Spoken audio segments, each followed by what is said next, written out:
Hello students, आज हम cell biology में ही आगे बढ़ते हैं। कोशिका की संख्या कैसी और कितनी होती है, कितने संख्याओं के आधार पर कोशिकाओं में जो शरीर बनता है उसके जो संख्याएं हैं उनको भी गिनी गई है। और वैज्ञानिकों द्वारा अध्ययन जो किया गया है उसमें कोशिकाओं की संख्या, एक कोशिकीय जीव में तो केवल एक कोशिका ही होती है, परंतु जो लगभग 80 किलो भार के स्वस्थ मनुष्य में 6000 खरब यानी 6,000 × 600 × 10⁻15 तक कोशिकाएं पाई जाती हैं। ये संख्या कुछ अन्य जीवों में और भी अधिक हो सकती हैं।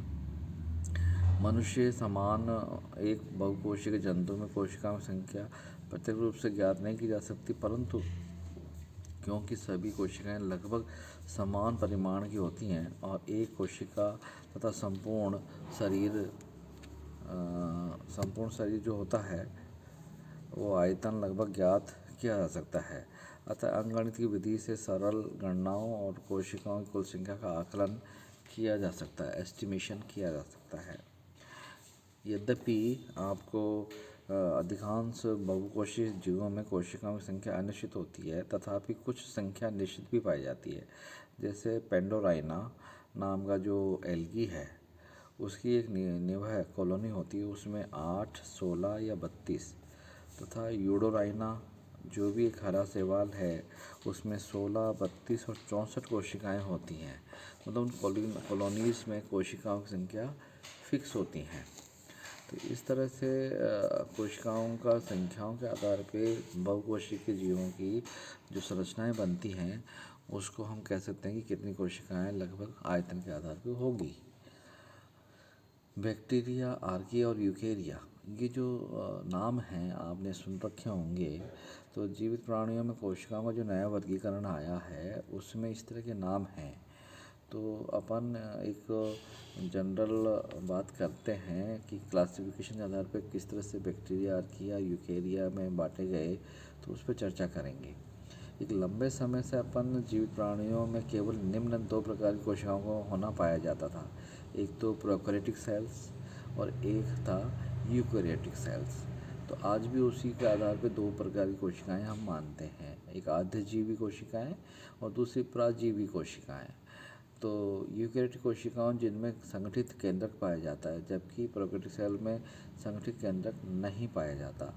तो इस वर्गीकरण के आधार पर बैक्टीरिया तथा नीली हरी शैवाल, ब्लू ग्रीन एल्गी जो होती है, जिनको साइनोबैक्टीरिया भी बोलते हैं, वो कोशिकाएं प्रोकैरियोटिक कोशिकाओं के रूप में मानी जाती है, यानी कि आद्यजीवी कोशिकाएं कही जाती हैं। जबकि अन्य सभी उच्च जीवों की कोशिकाएं पराजीवी कोशिकाएं होती हैं। 1977 में एक अन्य प्रकार के जीवों का पता लगा जिनको आर्कीबैक्टीरिया की संज्ञा दी गई, और इस प्रकार का जो आद्य जीव है प्रोकैरियोट के 2 समूह में बांटा गया। एक तो आर्कीबैक्टीरिया जिसको आर्किया भी बोला गया, दूसरा यूबैक्टीरिया। इसके पश्चात विभिन्न प्रयोगों के आधार पर यह भी देखा गया कि आर्किया के जीव बैक्टीरिया तथा पराजीवों यानी यूकैरियोट्स में भिन्न थे। इस प्रकार कोशिकाओं के नवीनतम वर्गीकरण के आधार पर समस्त जीवों को निम्नलिखित 3 समूह बांटा गया। एक तो आर्किया में बांटा गया, एक बैक्टीरिया, एक तीसरा है यूकेरिया।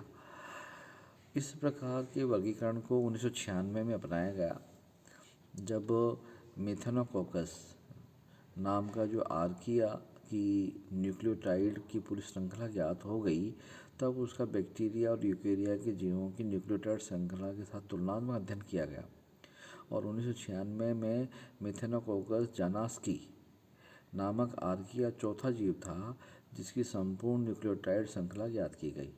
न्यूक्लियोटाइड श्रृंखला से मतलब आप समझ रहे हो कि डीएनए में जो नाइट्रोजनस बेस होते हैं वो न्यूक्लियोटाइड्स के द्वारा डीएनए बनता है, जिसमें फॉस्फोरस होता है, बेस नाइट्रोजनस बेसेस होते हैं, शुगर होती है, तो ये न्यूक्लियोटाइड बनाते हैं। तो इन न्यूक्लियोटाइड की जो सीक्वेंसिंग की जाती है उसको बोला जाता है न्यूक्लियोटाइड श्रृंखला बनाना।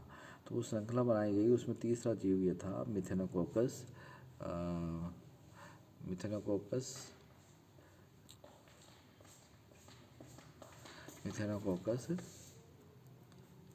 चल रहा है ना। मिथुन